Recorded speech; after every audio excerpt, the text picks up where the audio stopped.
Hello everyone, welcome to my channel.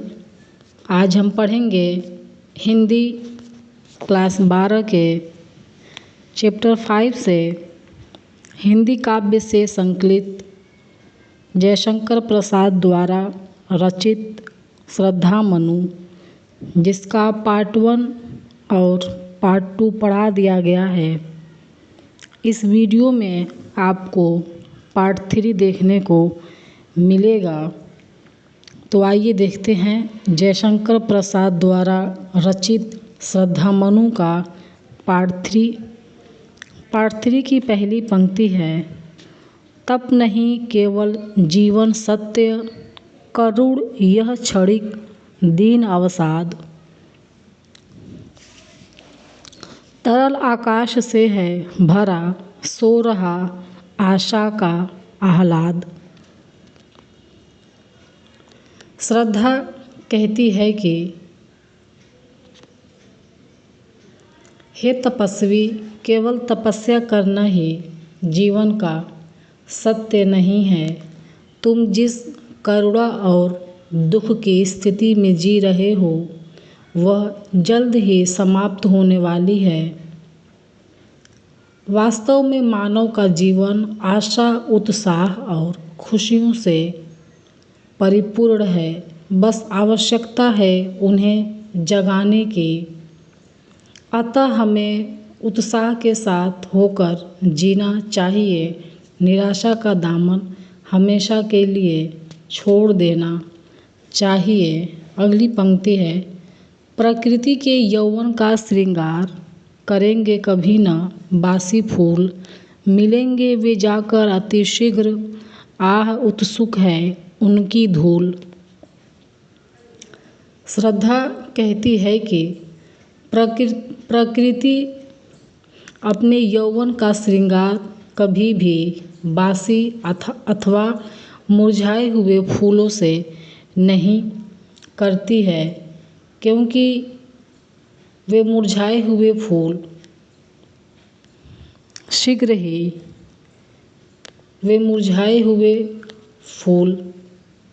शीघ्र ही धूल में मिलकर अपना अस्तित्व समाप्त कर लेते हैं। अतः मानव को भी निराशा त्याग कर आशा के सहारे अपने जीवन को सार्थक बनाना चाहिए। अगली पंक्ति है, एक तुम यह विस्तृत भूखंड, प्रकृति वैभव से भरा आमंद, कर्म का भोग, भोग का कर्म, यही जड़ का चेतन आनंद। इसकी व्याख्या है, श्रद्धा कहती है कि एक और तुम हो कि बस निराशा और असफलता की ही बातें करते हो, और दूसरी ओर प्राकृतिक संपदाओं से परिपूर्ण यह भूभाग जो हमें प्रतिदिन आशाओं और उत्साह से भरकर कर्मवीर बनने का संदेश देता रहता है। इस धरती में जड़ और चेतन सभी प्रकार के जीवों का बस एक ही गुण है कि उन्हें उनके कर्म का ही फल मिलता है। इसलिए हमें फल पाने की इच्छा त्याग कर केवल कर्म करना चाहिए।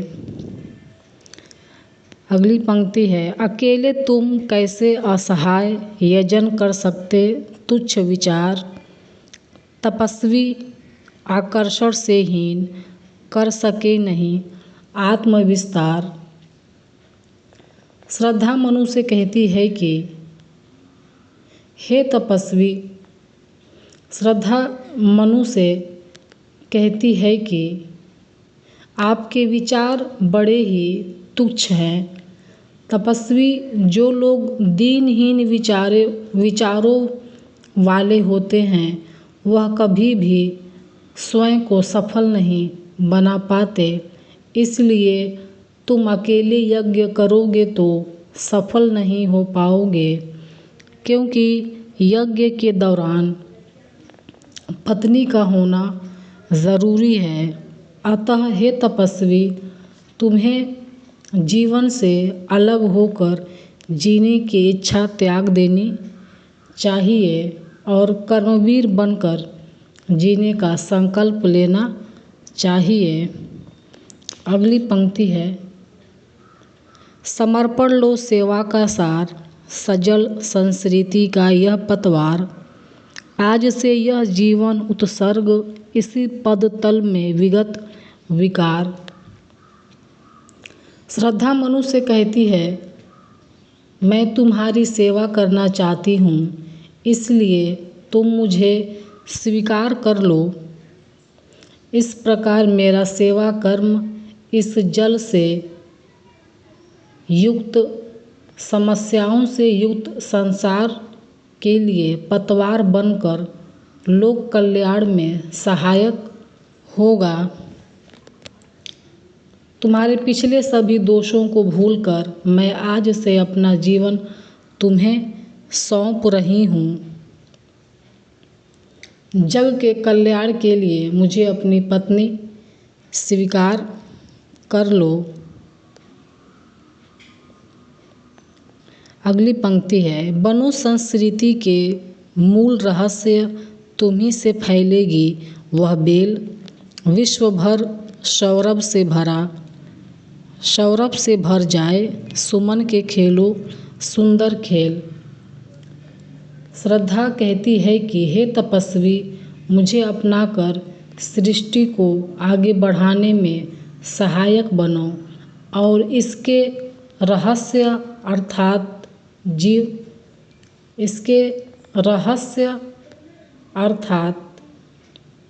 जीवन मरण के सच का साक्षात्कार करो। तुम्हारे द्वारा ही सृष्टि की बेल जीवन पा सकेगी। अतः मुझे अपनी पत्नी स्वीकार कर संसार रूपी बेल को सूखने से बचा लो। तुम्हारे ऐसा करने से सृष्टि के सुंदर खेलों को खेलने से संपूर्ण विश्व मानव रूपी सुगंधित पुष्पों से महक उठेगा और प्रकृति खुश होकर झूमने लगेगी।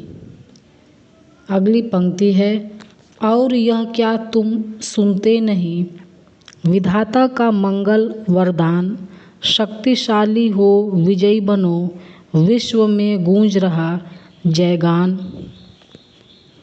श्रद्धा मनु से कहती है कि तुमने इस संसार की रचना करने वाले विधाता का वरदान नहीं सुना, जिसमें उन्होंने कहा है कि शक्तिशाली बनकर विजय प्राप्त करो।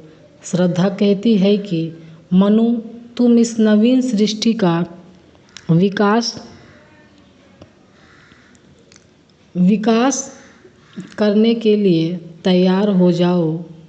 किसी भी प्रकार की आशंका से भयभीत न हो। अगली पंक्ति है, डरो मत अरे अमृत संतान, अग्रसर है मंगलमय वृद्धि, पूर्ण आकर्षण जीवन केंद्र खींची आवेगी सकल समृद्धि। श्रद्धा कहती है कि हे मनु, तुम इस नवीन सृष्टि का विकास करने के लिए तैयार हो जाओ। किसी भी प्रकार की आशंका से भयभीत न हो, क्योंकि कल्याणकारी उन्नति तुम्हारे सामने है।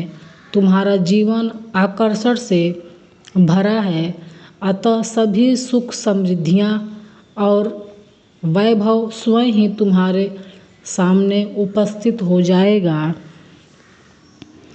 अगली पंक्ति है, विधाता की कल्याणी सृष्टि सफल हो इस भूतल पर, पूर्ण पटे सागर बिखरे ग्रह पुंज और ज्वालामुखियाँ हो चूर्ण। श्रद्धा मनु से कहती है कि मानव सृष्टि जीव जंतुओं एवं प्रकृति के लिए कल्याणकारी है। तुम अपने मानवोचित कर्तव्यों का निर्वहन करके ईश्वर द्वारा रचित इस सृष्टि के कर्म को चलाने में अपना योगदान दो। तुम्हारे योगदान से मानव शक्ति के द्वारा सारे समुद्रों पर नियंत्रण प्राप्त कर लिया जाएगा। सारे ग्रह नक्षत्रों चारों ओर फैलकर सृष्टि को प्रकाशित करते हुए मानव शक्ति का गुणगान करेंगे। उनके सम्मुख समस्त विनाशकारी ज्वालामुखी शांत हो जाएंगे और मनुष्य समस्त आपदाओं पर विजय पाकर उनसे होने वाली हानियों से जीवों की रक्षा करेंगे। उन्हें चिंगारी सदृश सदर्प कुचलती रही खड़ी सानंद आज से मानवता की कीर्ति अनिल भूजल में रहे न बंद। श्रद्धा कहती है कि आज से वायु, पृथ्वी और जल जैसे प्राकृतिक तत्व भी संपूर्ण ब्रह्मांड में फैलने वाले मानवता के यश को रोक नहीं पाएंगे।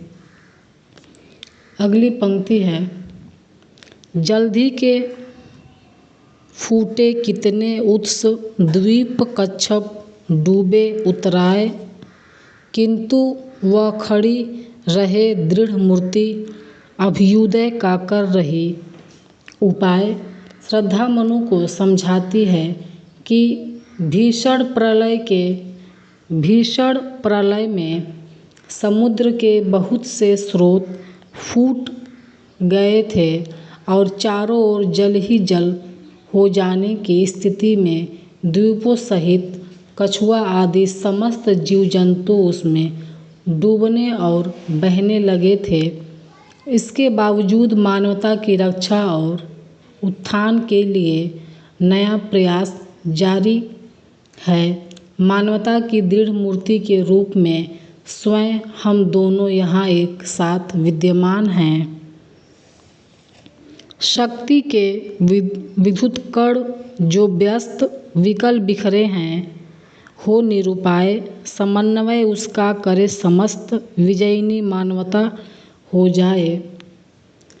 यहाँ श्रद्धा की बातों का आशय यह है कि महाप्रलय के बाद भी मानवता अपने अस्तित्व की रक्षा करने में विजय पा रही है।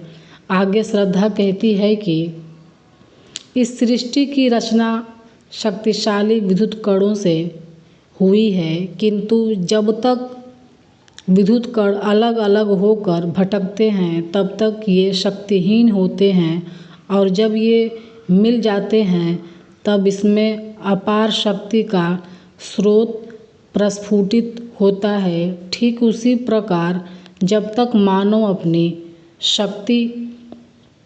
शक्ति को संचित न करके उसे बिखेरता रहता है तब तक वह शक्तिहीन बना रहता है, और जब वह एक हो जाता है तो वह विश्व को जीत लेने की अपार शक्ति प्राप्त कर लेता है। तो ये था श्रद्धा मनु का पार्ट 3। अगर आप लोगों को वीडियो पसंद आया हो तो कमेंट सेक्शन में कमेंट करिए, वीडियो को लाइक करिए और मेरे चैनल को सब्सक्राइब करिए।